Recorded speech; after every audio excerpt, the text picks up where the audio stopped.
Hey, time to analyze math industry, and we are going to take a look at factoring by using the SOAP method. So let's get started. So right here, we have some kind of polynomial. Hang on, how are we supposed to factor this out? Because clearly, we can't assume and say x minus 2, x plus 2, and x minus 2. We can't do that. But what are we going to do? Well, there is some rules that we can take a look at, but the rules are a bit complicated, which we will show, but there's actually another way of doing it. So every time you have a variable as a cubic or to the power of 3, if you add or subtract by another one, or something that goes connected to it, then it's going to equal, and the answer is going to look like this. Here's factor number 1, and here's factor number 2. So number 1 and number 2 are going to have different operations, plus and minus. And same with these, minus and plus. And not only that, these two we can't do anything else with. So this is like the general rule of like how to do the math, but instead of trying to memorize all this crazy stuff, because math is more logical thinking, but it is a little bit of memorization. That's why we're going to do the SOAP method. So, soap. When you use soap in the shower, you hold it in your hand, meaning that it's a 3D object. So, that is something that you can use to remember with.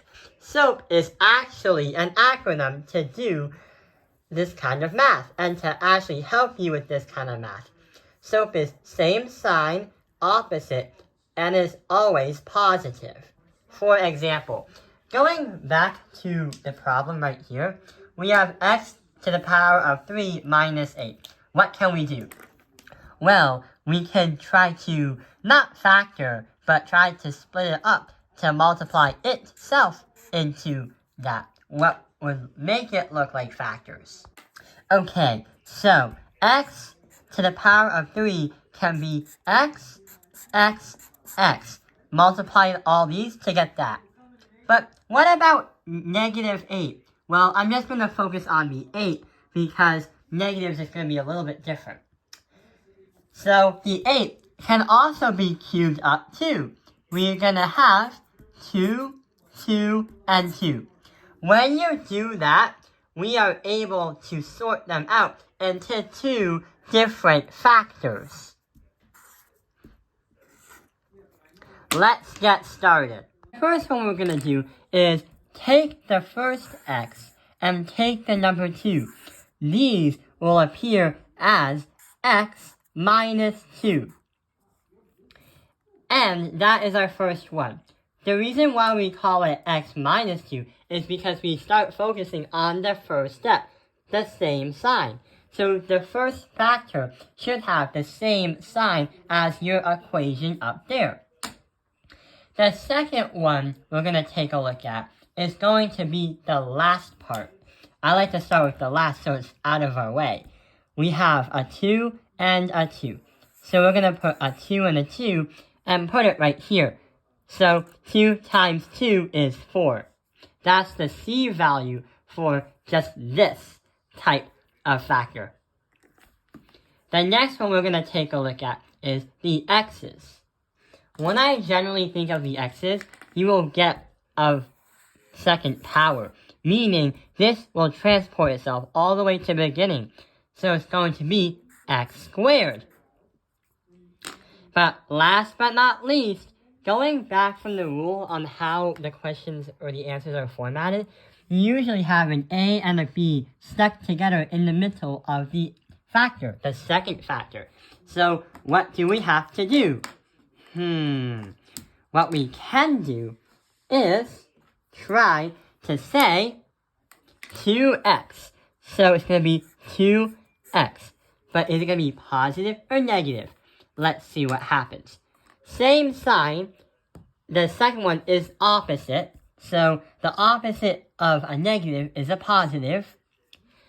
Always must be positive. So the one before the C value is always going to be the positive.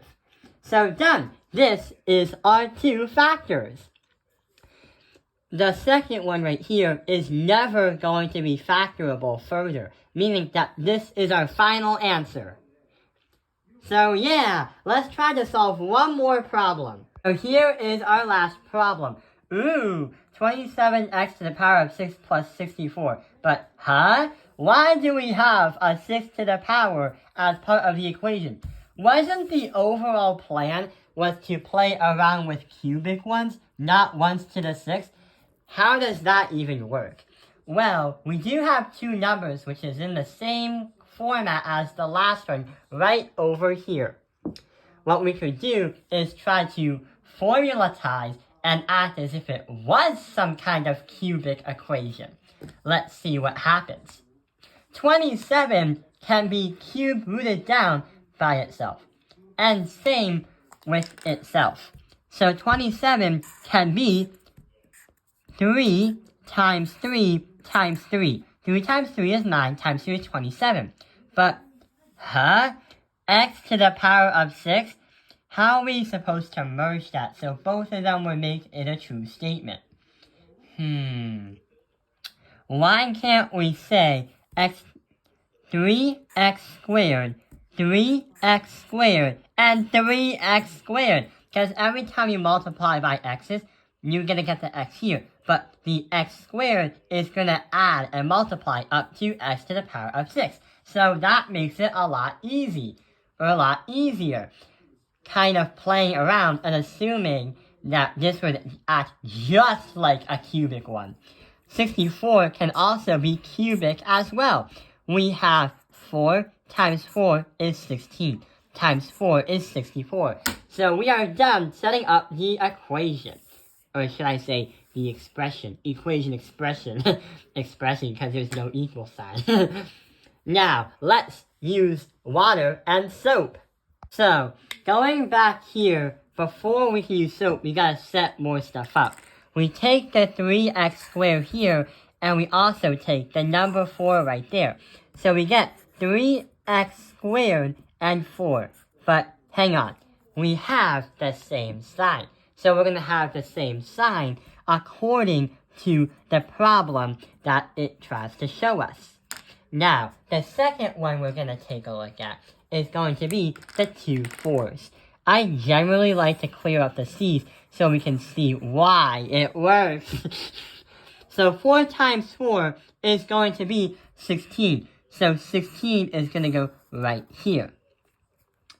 The next one we're going to take a look at is the x's. So 3x squared and 3x squared go together. So we're going to put 9 to the x fourth. That's what they'll equal to. The last part is having a combination between a variable and a number or a constant. So we are going to say negative 12x squared. So yeah, that is going to be it right there. But hang on. Let's see if it clears the soap strategy. So it's the same sign as this. It's opposite as this. And the last part is going to be a positive. So yeah, this is how we factor this kind of format, playing with the cubic expressions. I hope this video has helped you understand factor by the soap method. Thank you for watching Tao Ping Airlines Math Industry. Like and subscribe.